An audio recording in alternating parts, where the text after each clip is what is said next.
किसी गांव में एक बड़ा ही रहस्यमय और भूतिया झील थी। इस झील के बारे में कहते थे कि रात को इसमें अजीबोगरीब साएं दिखाई देते थे और बहुत से लोगों ने दावा किया कि झील में जाने वाले किसी को वापस नहीं आने दिया जाता था।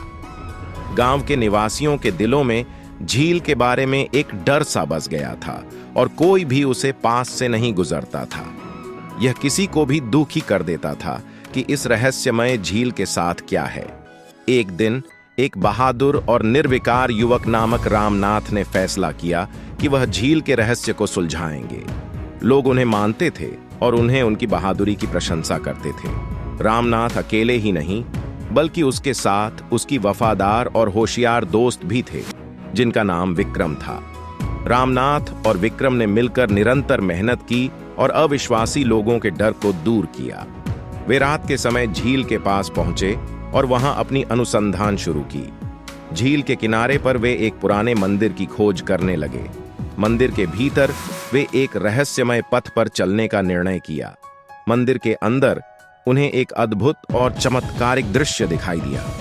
एक बड़ी खोज के बाद वे रहस्यमय झील के असली गुप्त राज को खोज निकालते हैं। झील में दिखाई देने वाले सायों का राज उन्हें पता चलता है।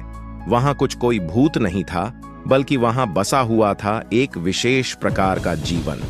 वहां पानी में एक प्रकार का बिजली उत्पन्न हो रही थी जिसके कारण पानी में चमकती थी, जिससे लोग डर जाते थे। रामनाथ और विक्रम ने यह रहस्य सुलझाया और लोगों को इसके बारे में बताया। झील का रहस्य सुलझाने के बाद लोगों का डर दूर हो गया और वहां के लोग अब शांति से रह सकते थे। रामनाथ और विक्रम की बहादुरी और अद्भुत जिज्ञासा ने लोगों के दिलों में विश्वास को फिर से स्थापित किया और उन्होंने दिखाया कि हर रहस्य का सच समय के साथ सामने आता है।